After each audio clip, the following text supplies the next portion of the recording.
nombre es Elena. Hola, mi nombre es Jorge. Y bienvenidos a otro episodio de Todo un poco.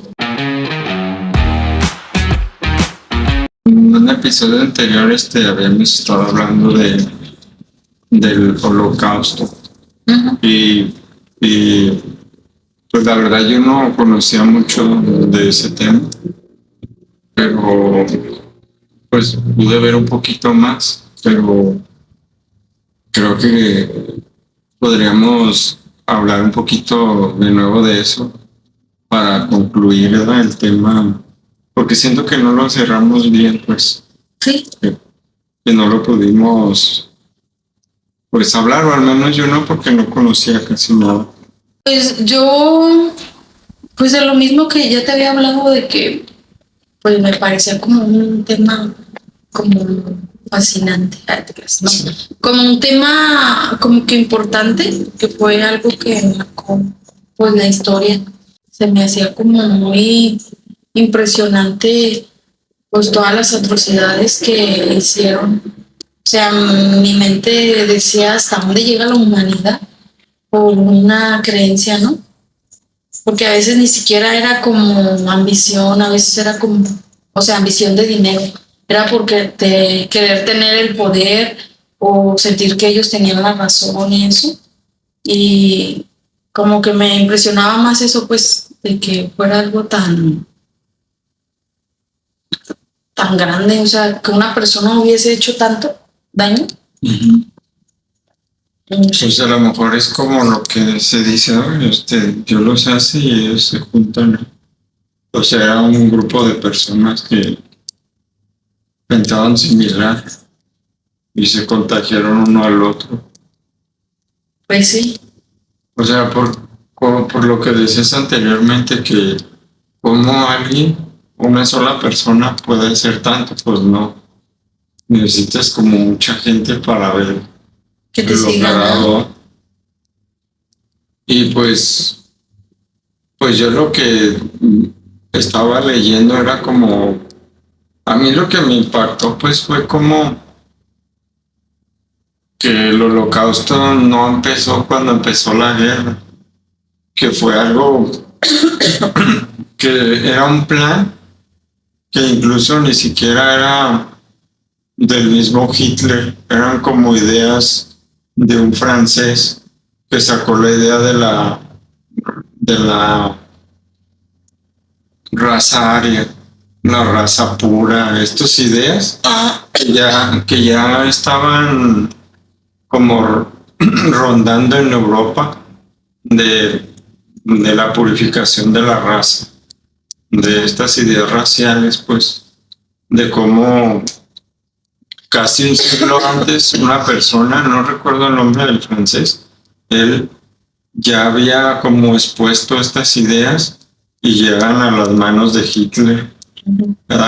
Y de un grupito de personas que nombran a Hitler como el líder, pero pues no era nomás él, pues. Sí, no.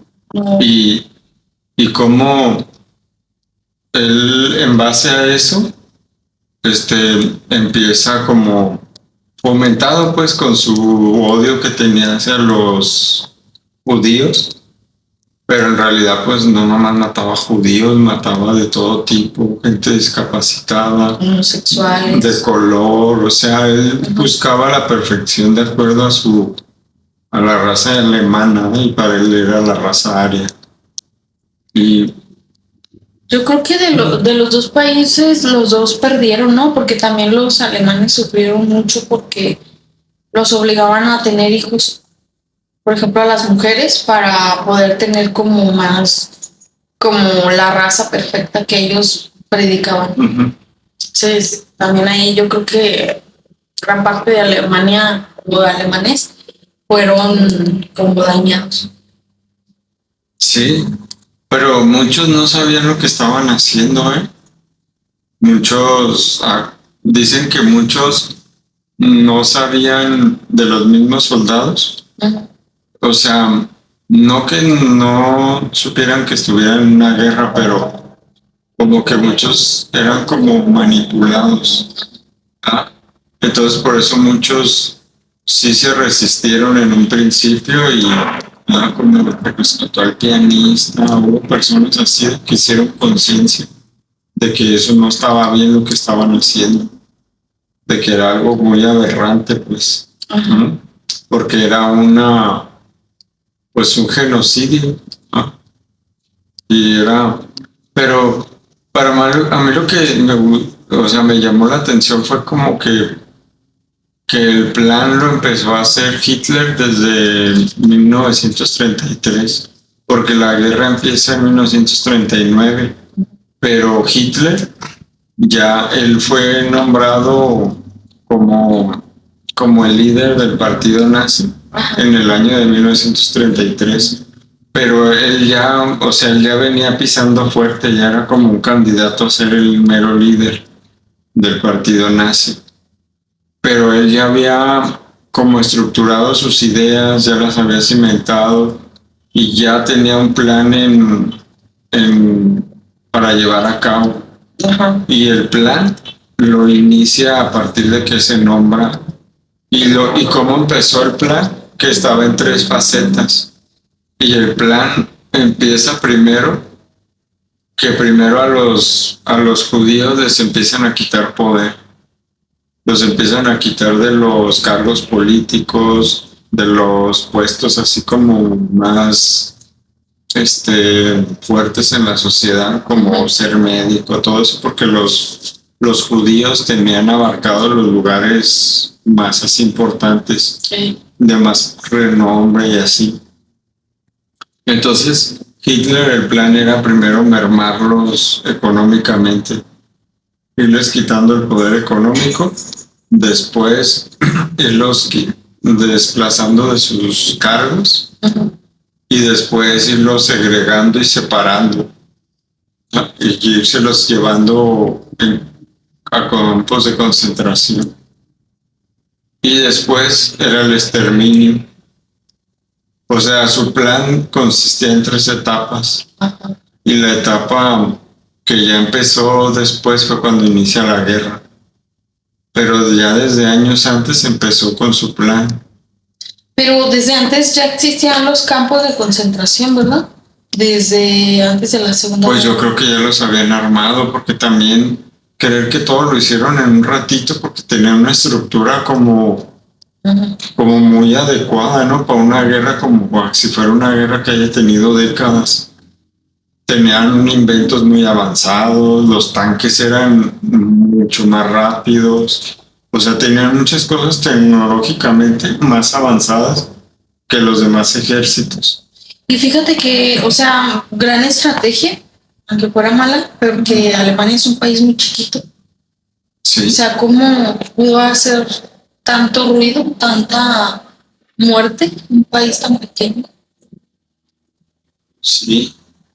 Sí, pero hay un momento en la historia que sí saben la gente ya que existen los campos, porque la niña, la de Ana Frank, ella dice que se llevaron a unas personas y que seguramente las van a exterminar, porque los que se van los matan, a los que se llevan a esos lugares. Pero eso ya fue casi el término de la guerra, porque ella muere en 1945, que fue cuando terminó la Segunda Guerra. Sí, la agarran en el 44 y duró 2 años escondida. Y en sus diarios, que fue, digamos, en el 42, ella ya escribía eso, pero pues ya por el 40 y tantos ya la guerra... Ya estaba en su... Pues estaba en la mitad, yo creo, del tiempo. En el 42 era la mitad. Pero sí, yo no recuerdo si empezaron a levantar a los judíos antes de la Segunda Guerra, sí, desde el 39. Es que cuando ya inicia, es cuando ya se los empiezan a llevar, pero ellos ya estaban mermando a los judíos. No fue como que inicia la guerra y ya los judíos empiezan a temblar, fue como que ya desde antes estaba habiendo políticas como reformas para irles quitando privilegios. Es como Trump, ¿no?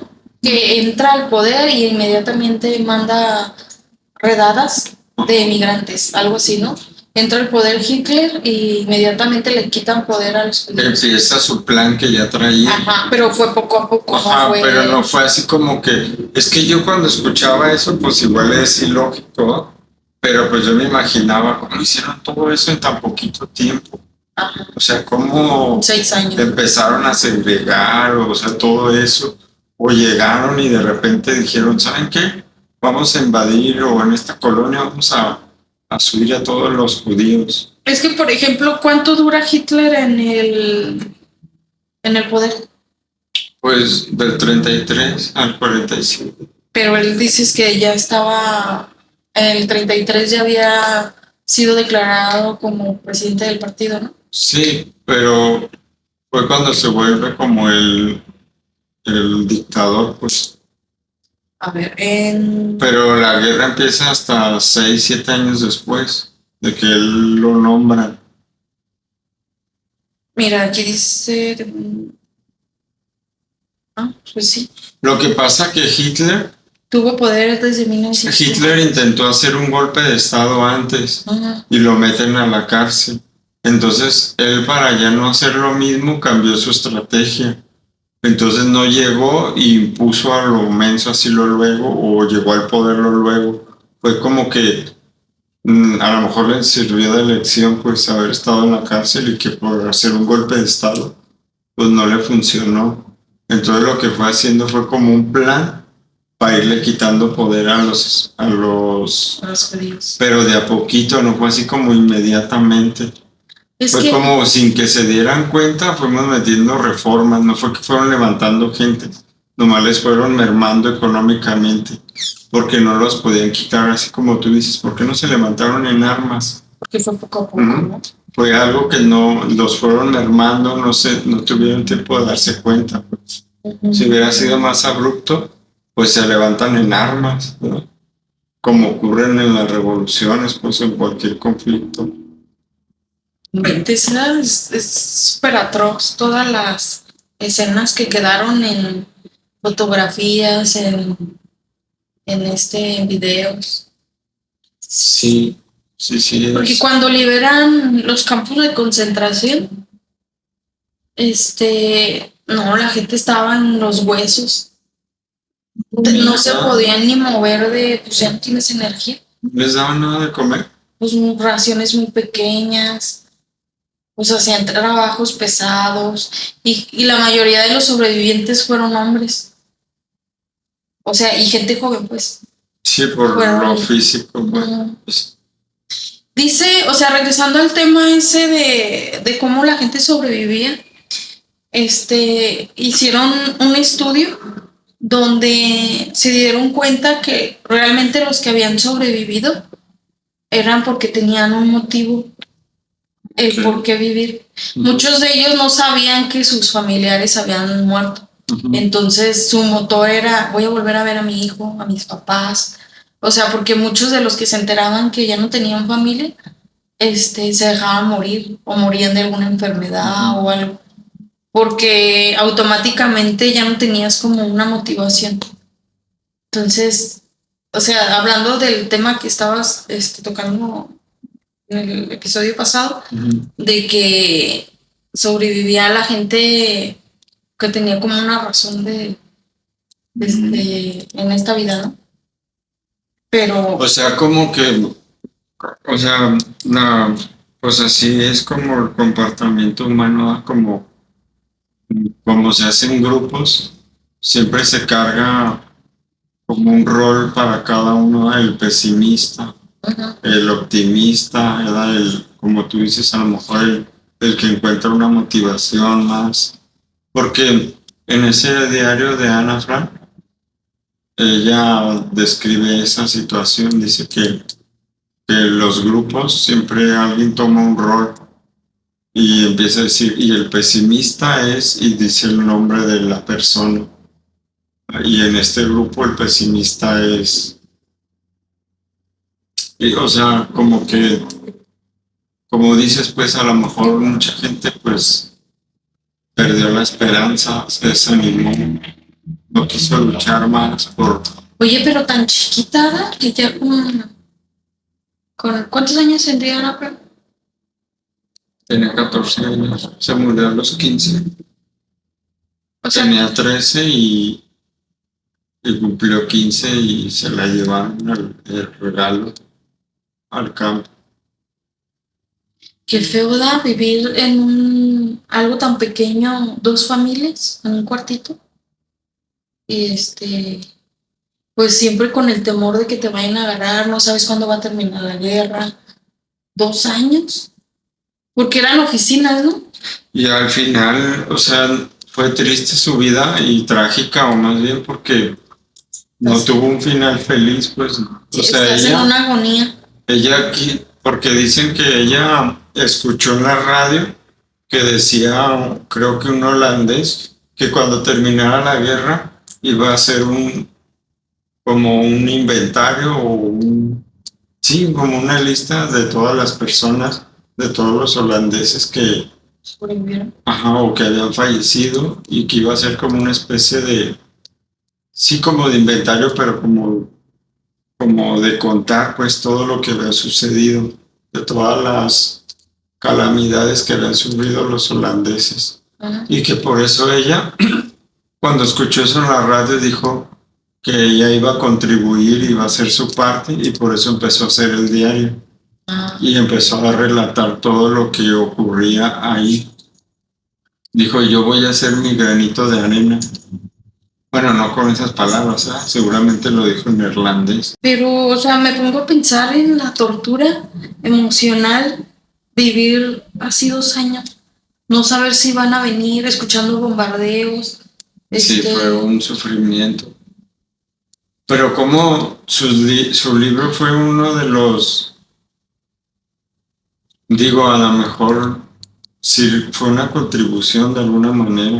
Pues para saber cómo porque no fue la única que estaba escondida. No, o sea, fue mucha gente, pero como ella, que su papá cuando lee ese libro, o ese diario más bien, porque pues no es un libro, lee el diario y que le quitó unos parrafitos donde hablaba un poquito más de su mamá. Sí dejó unos, pero los más fuertes los quitó.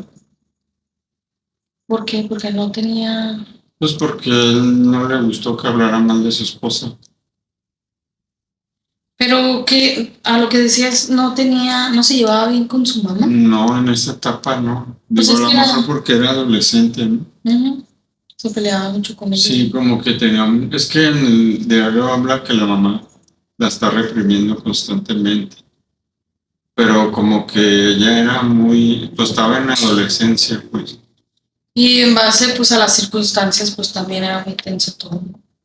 Sí, pues estaba viviendo dos familias en un pedacito. Sí, como pues era un edificio.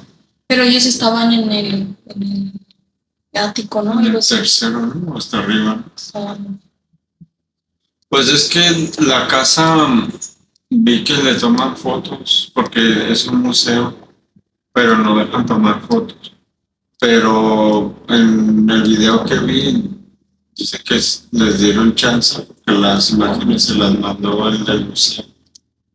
Porque le hicieron para poder hacer el reportaje o la promoción. Y la casa se ve muy bonita, el edificio. Pero donde ellos vivían no era en toda la casa, vivían hasta arriba. Ah, vivían sí, como en el ático. Pero tienen todo el lugar como un museo, todo el edificio. Porque yo vi un pedacito de la película donde decían que nada más podían entrar al baño en la noche, porque creo que en la casa abajo era como una oficina, entonces no podían hacer ellos ruidos en todo el día. Entonces no usaban zapatos, andaban como de puntillas y te ibas a mover en el día para que no se escuchara. Y en la noche hacían ellos pues sus necesidades. Pues es que si habla, no sabía eso. Porque, por ejemplo, si le bajabas al baño, se escuchaba, entonces, porque las tuberías eran muy viejas. Entonces lo hacían en la noche. O sea, tenían como ciertas precauciones como para que no se dieran cuenta que ellos estaban escondidos ahí. Sí, porque lo que sí alcancé a leer es como que en una parte dice que, o sea, está describiendo todo lo que hace, pero siempre resalta que en silencio. Dice, todo lo que hacíamos, como todo lo que hacíamos, dice, en el más posible silencio que se pudiera, porque dice que tenían una rutina, se levantaban, que cosían, hacían cosas así como muy, En silencio. sí, sin hacer ruido, y ya a cierta hora ya tenían como una libertad un poquito más, pero también en silencio. De todas sus actividades siempre está resaltando como y guardábamos silencio. Y entonces, como que buscaron tener pues su rutina, sus patrones para lidiar con la situación. Tenían una tarea asignada diaria. Qué horrible, ¿verdad? O sea, me pongo a pensar en la responsabilidad de los padres y bien fuerte. Pues es que dice, si me pasa algo a mis hijos y ser sobreviviente y mi familia, y luego leer eso y dices, chanclas, o sea, ha de ser bien difícil poderlo como superar. Pues, o sea, es como toda la guerra y como tantas historias, pero esa en especial porque pues fue la que quedó registrada. El señor, este, anduvo buscando a su familia por 2 años, creo, ¿Sí? porque él fue el único que sobrevivió, se murieron todos los... Es más, las dos familias, él fue el único que sobrevivió de todos los que se refugiaron ahí. Ninguno sobrevivió de las otras familias, porque dicen que el señor que también tenía riña con la niña, que le decía que para qué escribía, que se reía de ella, cosas así, que siempre estaba peleando con ella. Pues él dice que ese señor, en cuanto llegó al campo de concentración, se quebró y lo gasearon luego ahí, porque se quebró, o sea, emocionalmente, mentalmente no pudo.